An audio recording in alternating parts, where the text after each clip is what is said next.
Dear students, welcome to my online class. Hope you are safe and sound by the grace of the Almighty Allah in this pandemic situation of COVID-19. I am also fine. I am your teacher Monwara Begum, lecturer Department of English, Konofuli S.J. Chaudhary College, Konofuli, Chattogram.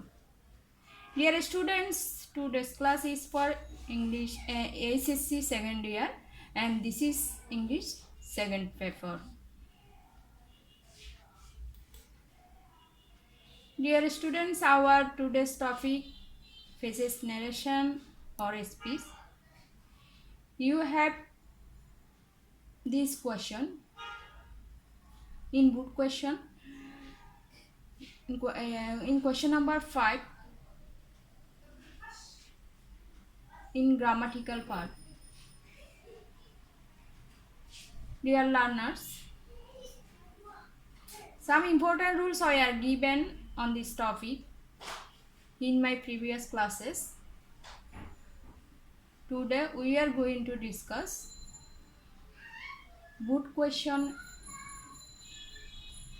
and this is question number 1. Let's begin the class. প্রিয় শিক্ষার্থীরা, ন্যারেশনের উপরে আমি তোমাদের সাথে এর আগের ক্লাসগুলোতে ন্যারেশনের basic rule নিয়ে আলোচনা করেছি। আজকে আমরা বুক কোয়েশ্চেন প্র্যাকটিস করব। আমি তোমাদের বোঝার সুবিধার্থে প্রত্যেকটা লাইন সেন্টেন্স অর্থসহ বোঝানোর চেষ্টা করব।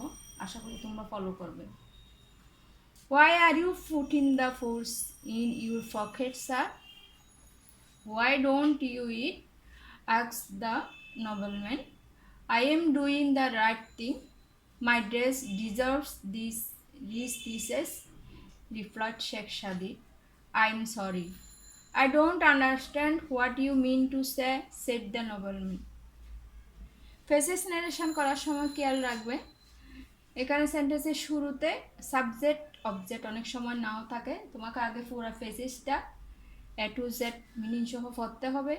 তারপর ইনডাইরেক্ট স্পিচ করার সময় তুমি অবশ্যই সেন্টেন্সের শুরুতে প্রথম সেন্টেন্সেই সাবজেক্ট এবং অবজেক্ট নিয়ে আসবে। এই সেন্টেন্সে দেখো, why are you putting the foods in your pocket, sir.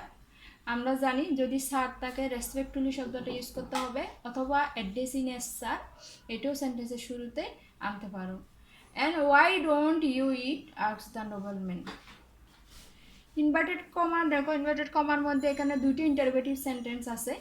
আমরা জানি যদি ইনভার্টেড কমার মধ্যে দুইটি ইন্টারোগেটিভ সেন্টেন্স থাকে, তাহলে ইন্টারোগেটিভ সেন্টেন্সগুলো অবশ্যই প্রথমে কি চিন্তা করতে হবে, প্রথমে ইন্টারোগেটিভ সেন্টেন্স ডিরেক্ট থেকে ইনডাইরেক্ট করার সময় অ্যাসার্টিভ আনতে হবে এবং টেন্স অনুযায়ী সেন্স করতে হবে, পার্সন সেন্স করতে হবে। এগুলো আমি রুলসে তোমাদেরকে দিয়েছি।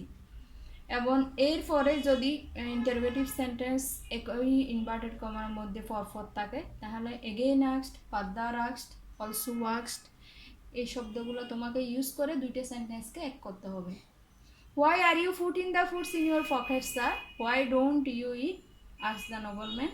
এখানে সাবজেক্ট হচ্ছে নোবেলম্যান এবং অবজেক্ট হচ্ছে Sheikh Sadi. Addressing Sheikh Sadi as sir, Sheikh সাদিকে স্যার হিসেবে সম্বোধন করে, অ্যাড্রেসিং মিন সম্বোধন করে। দ্য নোবেলম্যান আস্কড হিম, যেহেতু ইন্টারোগেটিভ সেন্টেন্স আমরা জানি সেটির পরিবর্তে আস্কড হবে এবং ওয়াই থাকবে, কারণ ডব্লিউএস কোয়েশ্চেন দ্বারা যদি ইন্টারোগেটিভ সেন্টেন্স শুরু হয়, এখানে ইনভার্টেড কমা আউটে ই বা ওয়েদার বসবে না, ডব্লিউএস কোয়েশ্চেন যেটা থাকে ওইটাই থাকবে। আর যদি অক্সিলারি বাদ অথবা টু হ্যাভ বাদ দিয়ে, টু ডু বাদ দিয়ে যদি সেন্টেন্স শুরু হয়, তাহলে এখানে ইনভার্টেড কমা আউটে ইট বসবে। Addressing Sheikh Shadi as sir, the nobleman asked him why he was putting the foods in his pocket, and he also asked him why he did not eat. এই দুটো সেন্টেন্সের মধ্যে দেখো, প্রথম সেন্টেন্স আছে why are you putting the foods in your pocket. This is the example of present continuous. আমরা জানি যদি প্রেজেন্ট কন্টিনিউয়াস টেন্স থাকে, প্রেজেন্ট কন্টিনিউয়াস চেঞ্জ হয়ে ফার্স্ট কন্টিনিউয়াস টেন্স হবে। And why don't you eat, This is the example of present indefinite. Present indefinite change হয়ে past indefinite হবে। Addressing Sheikh Shadi as sir, the nobleman asked him why he was putting the foods in his pocket, and he also asked him why he did not eat. এরপরে I am doing the right thing. My dress deserves these dishes, replied Sheikh Shadi. ও যেহেতু question করছে, রিপ্লাইয়ে শেখ সাদি কি বলছে? Sheikh Sadi replied that he was doing the right thing because his dress deserve those rich dishes. এখানেও প্রথম সেন্টেন্সটা present continuous, এর জন্য ফার্স্ট কন্টিনিউয়াস, এবং দ্বিতীয় সেন্টেন্সটা প্রেজেন্ট ইনডিফিনিট, ওইটা চেঞ্জ হয়ে past indefinite. His dress deserved those rich dishes. Then I am sorry, I don't understand what you mean to say, said the nobleman. তখন নবলম্যান দুঃখ প্রকাশ করেছে। অর্থাৎ এখানে যদি সরি থাকে, সরি শব্দটা তুমি দুইভাবে চেঞ্জ করতে পারো অ্যাজ ইউ উইশ। একটা হচ্ছে যে সাবজেক্টের পরে অ্যাপোলোজাইজ শব্দটা ইউজ করতে পারবে, অথবা সাবজেক্টের পরে ইনভার্টেড কমা পরিবর্তে ড্যাট বসিয়ে হি ওয়াজ সরিটাও ইউজ করা যাবে। The nobleman apologised and said that ডোন্টের পরিবর্তে ডিডেন্ট হবে, he did not understand what he mean to say. And here question number 2. Good morning, said the tourist. Do you have any room vacant? Yes sir. Double or single? I want one single room, said the tourist. The receptionist said, we have a single room on the second floor. Will that serve your purpose? Fine, thank you. এখানে সেন্টেন্সের শুরুতে ভোকাটিভ case অর্থাৎ সম্বোধন বাক্য আছে। দেখো, good morning. Good morning যদি থাকে, আমরা জানি সাবজেক্টের পরে উইস্ট শব্দটা, সেটের পরিবর্তে উইস্ট শব্দটা এর পরে অবজেক্ট বসিয়ে এই সম্বোধন ওয়ার্ডটা ইউজ করতে হবে। এখানে গুড মর্নিং আছে, আমরা অবজেক্টের পরে গুড মর্নিং নিয়ে বসাবো। সাবজেক্ট হচ্ছে এখানে the tourist. The tourist wished the receptionist good morning. তারপরে একটা কোয়েশ্চেন করছে, do you have any room vacant? তখন আবার কোয়েশ্চেন করছে, and asked if they had any room vacant. Yes sir, double or single. রিপ্লাইয়ে receptionist কি বলছে? The receptionist respectfully. এখানে যেহেতু ইয়েস আছে, স্যার আছে, স্যারের জন্য রেসপেক্টফুলি, এবং আমরা জানি ইয়েস থাকলে রিপ্লাইড ইন দ্য অ্যাফার্মেটিভ এবং নো থাকলে replied in the negative. The receptionist respectfully replied in the affirmative and asked if he wanted a double or single. I want one single room, said the tourist. Reply the tourist ki bolche? The tourist told that he wanted one single room. Here the example is I want one single room. This is the example of present indefinite. We have to change it into past indefinite. এখানেও আমাদের present ইনডিফিনিটকে past ইনডিফিনিটে change করতে হবে। তাহলে the tourist told that he wanted one single room. The receptionist said we have a single room on the second floor. Will that serve your purpose?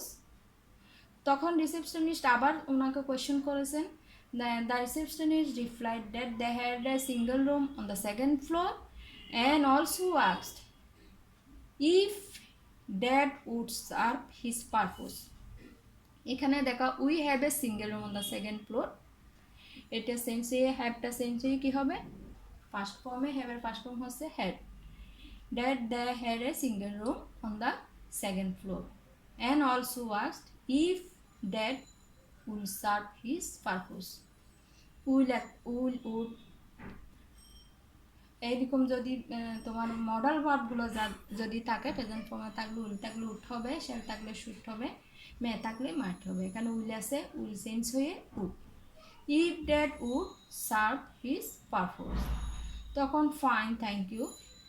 এটা ধন্যবাদ করেছে দ্য টুরিস্ট, রিসেপশনকে ধন্যবাদ দিয়েছে। The tourist agree happily and thanked him. Thank শব্দটা যেহেতু present ফর্মে আছে, ডিরেক্ট স্পিচে ওটা সাবজেক্টের পরে আমাদেরকে ফার্স্ট ফর্মে নিতে হবে। And the tourist agreed happily and thanked him. Here is homework for you.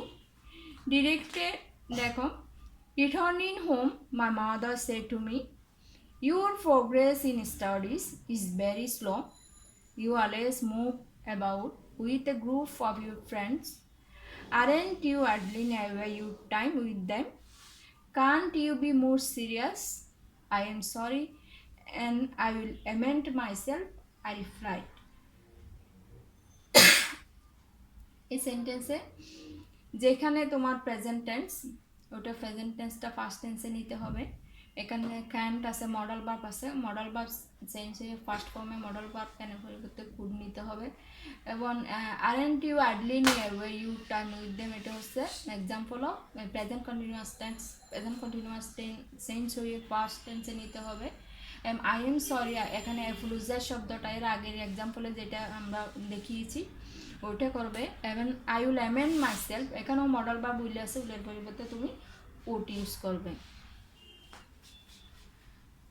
So dear students, I hope you will practice more and more examples from your book on this topic.